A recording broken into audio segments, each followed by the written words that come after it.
Ya ayyuhalladzina amanu, wahai orang-orang yang beriman. Tolong kontrol terjemahnya Pak, supaya saya tidak salah menerjemahkan. Husnudzon kepada saya boleh, tapi kesalahan saya yang nggak benar juga jangan. Hati, menghormati ulama harus ada batasan. Ya. Maaf, kritik lagi ke kalangan kita kadang-kadang suka over hormat. Akhirnya yang dihormat jadi gila. Banyak lagi bro.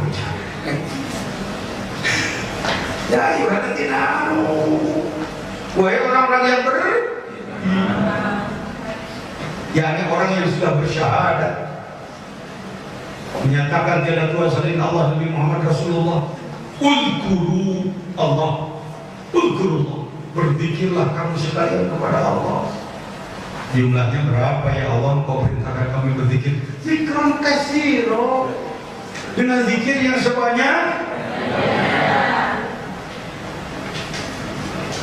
Kira-kira aja lah, saya mau tafsir satu page, tafsir selain di laptop saya mau tafsir satu page, supaya nanti ayat-ayat yang perlu penafsiran panjang kita buka tafsir Zamakhsyari, Qurtubi, Al-Munir, Al-Jailani, banyak tafsir yang perlu kita buka.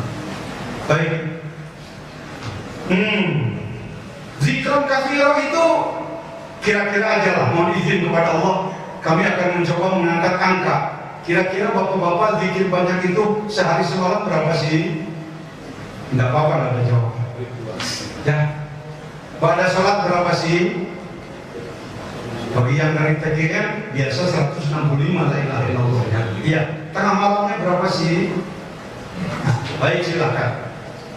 Tapi kalau ingin full, jawab aja. Sehari semalam tiada detik yang kosong dari zikir. Yang disebutkan zikir katsira adalah tiada denyut jantung yang kosong dari zikir. Mohon diulang kalau tidak berada. Sudahkah setiap denyut jantung kita diisi dengan zikir?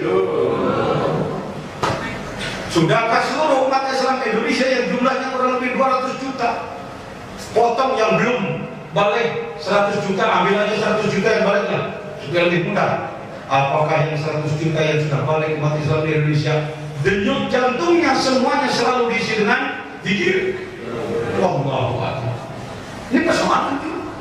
Ya, Allah perintahkan wasabbihuhu bukratan wa asila. Jangan pernah ada pagi dan sore yang kosong daripada bertasbih kepada Allah. Ayat lain. Balkon apakah binafsi atau orang baki atau waluna jahil minal bil ghuluwi wal asar wa la takum minal ghafilin. Ingatlah selalu Tuhanmu dalam kalbumu, tadarru'a dengan penuh merendah, wa khifatan dan penuh rasa takut, wa dunal jahri minal qaul, dengan tidak dikeraskan suaranya, kata-katanya. Nah, Pak Jejen tahu kan ayat ini dalam Al-Quran, tapi Pak Jejen kalau zikir setelah sholat kedengaran suaranya. La ilaha illallah. Bagaimana ini? Tenang, hati-hati. Ayat yang menggunakan waduna jahri minal qaul itu awalnya wadkur rabbaka fi nafsi. Ingatlah Tuhanmu dalam kalbumu. Zikir yang di dalam kalbu jangan terdengar dalam suara. Ada zikir lisan, ada zikir kalbu. Zikir yang kalbu tidak keluar, tidak terdengar keluar. Zikir yang di luar terdengar keluar. Waduna jahri minal qaul bil ghuluwi wal asar. Paham? Wala takum minal ghafilin. Dan janganlah kamu menjadi orang yang lupa kepada Allah. La, kalimat apa? Kalimat nahi. Apa makna nahi? Larangan. Jadi Allah melarang kita lupa kepada Allah. Kalau yang dilarang menurut dasar usul fikih arahnya mana?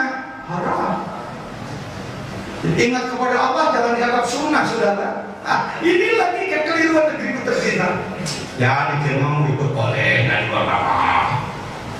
Banyak yang fatwa seperti ini. Padahal zikir adalah wajib. Kenapa jadi wajib? Perintahnya juga dengan kata perintah, fadhkurullah. Al-aslu bil amri lil wujub.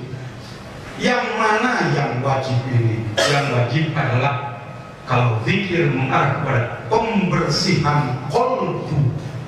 Kalau zikir sebatas baca-bacaan mencari pahala, silakan dihukum di sunnah, silakan. Silakan dihukum di sunnah. Kalau baca-bacaan sekedar mencari pahala. Tapi kalau zikir membersihkan qalbu, hukumnya fardu ain. Fardu dilaksanakan mendapat pahala, tidak dilaksanakan mendapat. Jadi kepada yang belum melaksanakan, jujur aja, setiap hari kita menabung dosa.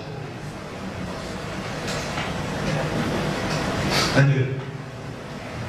Ya ayyuhalladzina amanu, alladzina amanu, orang-orang yang beriman, wa tatma'innu, dan tenanglah qulubuhum, hati-hatinya, bizikrillah, dengan berzikir kepada Allah. Allah, kalimah apa? Kalimah zakat. Ingatlah, kamu jangan lupa, bizikrillah, dengan berzikir kepada Allah, tatma'innul qulub, hati akan menjadi tenang, qalbu akan menjadi tenang. Mohon maaf, ayat ini kalau dibacakan oleh qori sering, dibacakan oleh penceramah sering, tetapi kalau diikuti dengan pertanyaan, Ustaz katakan tadi bahwa dengan zikir hati akan tenang. Kok saya mesti bimbang aja? Kok urusan saya sudah selesai-selesai ya? Padahal saya melaksanakan zikir terus menerus. Gimana itu? Mohon maaf. Tenang bukan tidak ada masalah, tapi tenang adalah mampu menangani masalah. Yang disebutkan tatma'innu, tenang, bukanlah tenang tidak ada masalah, tapi tenang mampu menghadapi masalah. Yang namanya hidup, setiap hari juga kita menghadapi masalah. Baik, yang mana sekarang? Ya ayyuhalladzina amanu, wahai orang yang beriman, la tulhikum, janganlah engkau dipermainkan oleh amwalukum, janganlah mempermainkan kepadamu. Kalau artinya begitu, janganlah engkau dipermainkan oleh hartamu, kendaraanmu, uangmu, mobilmu, rumahmu, tanahmu, sawahmu, wala auladukum, dan anak-anakmu, bukan hanya anak, cucu dan lain sebagainya, dan segala sesuatu yang kau senangi. An dzikrillah, an jawasa, jangan harta dan segala yang kau senangi menjauhkan dirimu dari zikir kepada Allah. Amaya padahal, siapa orang yang melakukan hal itu, ya lupa pada aturan Allah, ya lupa berzikir kepada Allah, ya lupa pada ketakwaan, ya lupa kepada tugas-tugas dari Allah, ulaika humul khasirun, mereka lah orang-orang yang merugi. Stawata alaihim syaitan. Apa menerjemahkan stawata? Dibelokkan atau apa? Silakan Prof. Abu Bakar menerjemahkan. Baca Ustaz. Istawata. Terjemahnya apa? Istamala, itu ada terjemahan, sudah ada terjemahan. Memang aja, yang berarti yang saya sebut tadi membelokkan. Istahwada alaihim syaitan, membelokkan kepada mereka itu setan. Setan membelokkan mereka. Fansahum dzikrallah, maka setan berupaya agar hati orang menjadi lupa. Ansa yunsi, nasya yansa. Fansahum dzikrallah, ulaik. Ulaik itu isi bisyarah. Isi bisyarah itu lidhar. Ketahuilah saudaraku, mereka adalah pasukan syaitan. Orang yang dibelokkan oleh setan sehingga ia mengikuti jejak setan, maka ia menjadi pasukan. Tambah lagi, Allah, ingatlah, hati-hati, kamu jangan lupa, inna hizbas syaitani humul khasirun. Pengikut-pengikut syaitan adalah orang-orang yang merugi. Jadilah ayat 19, ayat-ayat yang menjelaskan tentang pentingnya berzikir dan bahayanya orang yang tidak berzikir. Wa bi hadhihi ayatun katsirah wa ahaditsu la tuhsa. Hadis-hadis yang tidak ada hitungannya, maksudnya sangat banyak. Guru Agung Pengasah Bahanam menyatakan walaisa li fi hadzal majmu' illa kitab. Sebenarnya dalam kitab Miftahus Sudur ini saya hanya menulis saja, wal jam'u, dan mengumpulkan. Dari mana itu? Jama'atuhum minal kutubil muta'addidah, diambil dari kitab-kitab yang sangat banyak. Wa khassatihi, terutama satu, min sirril asrar. Sirril, saya perlu jelaskan dulu apa itu sirrul asrar. Sudah sampai di tangan Bapak-bapak Jawa Tengah belum? Sirrul asrar yang cetakan terakhir, yang jilid kuning ada? Amin. Bukan dagang buku ini, ya, supaya tidak salah paham.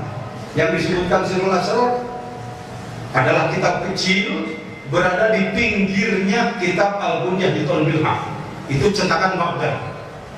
Nah, dan itu diperintahkan oleh Guru Agung Pengasabah kepada Kiai Haji Zainal Abidin Aminullah, guru saya dari Sukabumi. Diambillah, dipindahkan dengan tulis tangan menjadi kitab tulis tangan. Itu diserahkan oleh pengasabah kepada saya dan diperintahkan untuk diterjemahkan dulu tahun 90-an, 96 kira-kira. Dan sudah saya terjemahkan. Saya lepas saja, nggak minta royalti, nggak apa-apa, tujuannya juga khidmah. Kitabnya kecil, cuma 24 pasal. Jujur saya sombong waktu diperintah oleh pengasabah. Anak, kitab sedikit itu seminggu juga selesai. Sombongnya kiai. Tetapi ternyata 3 tahun baru selesai. Percaya nggak percaya terserah. Bukan karena malas, dikerjakan sudah 10 pasal hilang. Arsip hilang itu. Ini ada, saya datang jauh dari saya ke Allah, 200 km. Saya nyuruh sendiri datang, Mbak, hilang Mbak. Kita pilih Pitulung ya Pak, Agung ya Pak. Bukan cuma Agung, Pitulung. Apa pentingnya kitab Sirrul Asrar? Menjawab pertanyaan tentang kunci yang hilang ratusan tahun. Maaf, tidak bermaksud ngetes jamaah. Insya Allah sudah sangat beredar pemahaman, termasuk di daerah kami Jawa Barat dan DKI Jakarta, Banten, termasuk di daerah mana-mana. Rata-rata orang kalau ditanya tentang ruh, menjawab ruh adalah urusan Tuhan. Mudah-mudahan distain kalaman ketika mahasiswa bertanya pada dosen, jawabannya tidak begitu. Kami dulu kalau bertanya, Pak, tolong jelaskan pada saya tentang ruh. Ruh urusan Tuhan. Kenapa begitu Pak? Al-Quran Bani Israil ayat 85 ya. 85-86, tolong ya. Wa yas'alunaka 'anil ruhi qul ruhu min amri rabbi. Mereka bertanya kepadamu tentang ruh, jawablah ruh urusan Tuhan. Indonesia sangat kental menganut bahwa ruh urusan Tuhan. Dan terjemahnya dikasih koma di situ. Maka orang menganggap memang segitu sudah satu persoalan, satu substansi. Ruh urusan Tuhan. Jadi ruh tidak boleh dipelajari oleh manusia.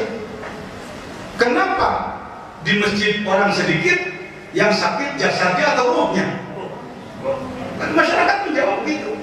Ini yang sakit badannya apa ruhnya? Hadirin, ruhnya. Jadi yang harus diperbaiki ruhnya. Bisakah memperbaiki tanpa pengetahuan? Tidak bisa. Jadi pengetahuan tentang ruh penting apa Anda? Insyaallah mudah-mudahan menjadi keterbukaan. Dan saya potong ayat Indonesia, Malaysia, Singapura, Thailand, termasuk Filipina. Kalau saya ngaji di Sabah, tak ada yang dari Filipina datang, dari Sulungka, dari Moroka. Memangku itu menjadi milah koilah. menjadi dalil bahwa ilmu mah masing-masing sedikit. Kenapa Bapak cuma 20 disiplin ilmu menguasai? Ya kan mau itu kan. Kenapa Bapak cuma sedikit? Nyantrennya juga cuma 3 tahun, mau itu kan. Ini jadi dalil terhadap ilmu sedikit. Insya Allah keliru, harus diluruskan. Ini tidak ada titik koma di tengah, tidak ada sebenarnya. Mereka bertanya kepadamu tentang roh, jawablah roh urusan Tuhanku dan benar-benar kuberikan ilmu roh kepadamu dalam kadar sedikit. Dari mana Pak Jajan mengatakan benar-benar? Ma'illah. Al-istisna ba'da nafi yufidu taksis. Gunakan sastra, jangan hanya menggunakan tata bahasa. Dan benar-benar kuberikan ilmu roh. Kenapa ilmu roh? Pakai alif lam. Lil adidi. Saya dulu kurang lebih 10 tahun agak kurang confident menyampaikan ini di mana-mana. Di depan para guru besar termasuk, di depan para doktor profesor saya sampaikan. Datanglah kitab Tafsir Al-Jailani yang 800 tahun hilang dari peredaran, kini muncul kembali. Jasanya Syekh Profesor Dr. Muhammad Fatih dari Turki, Istanbul, datang 2 kali ke Indonesia membawa kitab itu, dan saya diberi ijazah tamat tentang Tafsir Jailani. Dibukalah Al-Isra ayat 85. Benar Pak adanya bahwa al-ilmi adalah ilmu roh. Illa galila. Nah, siapa yang bicara? Allah. Kalau Allah yang berfirman, berarti sedikit menurut ukuran Allah. Sama dengan ikan besar di kolam, ya sini sebesar saja di kolam kecil, dapat ikan segede-gede sama. Tapi jangan ambil ikan di laut, dapat ikan segede badan kecil, kerajaan gedenya segede rumah. Itu aja lah yang mudahnya, pakai bahasa aja tuh. Inilah begitu. Nah, alhamdulillah dengan bertemu Sirul Asrar, the secret of secret, pahamlah kita bahwa roh manusia sebenarnya 4 lapisan: jismani, nurani, sultani, qudsi.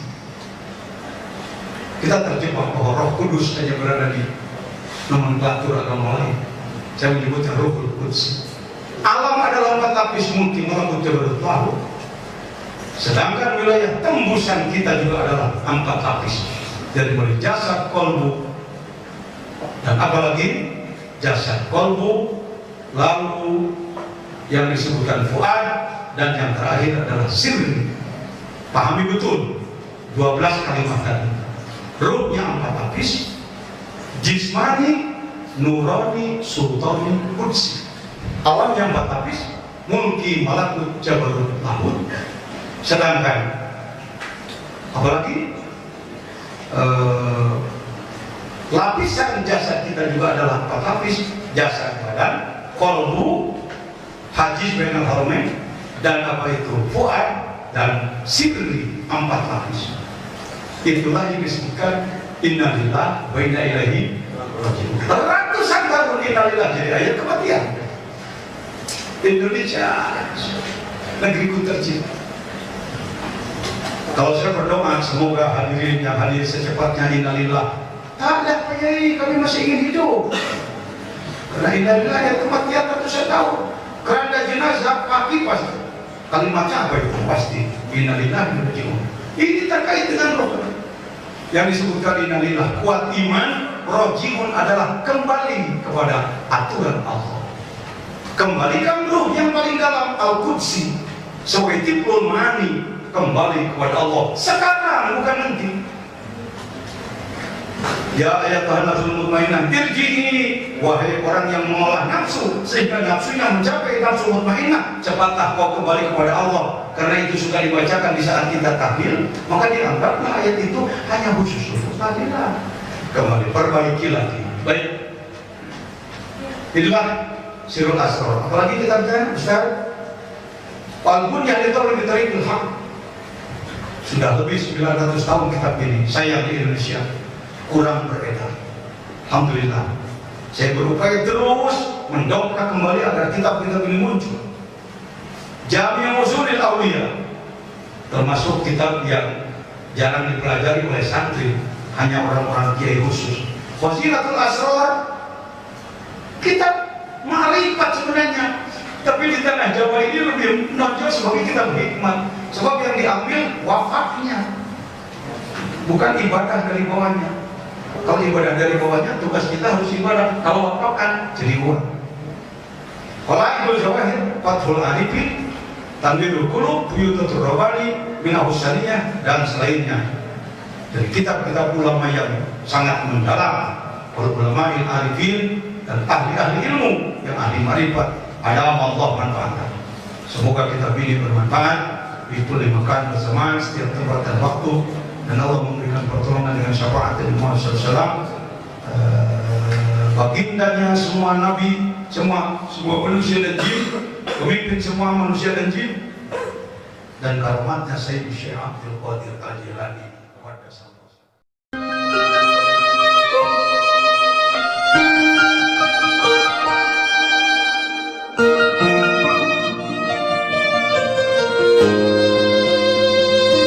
Nun di sana di Suryalaya, Tasikmalaya,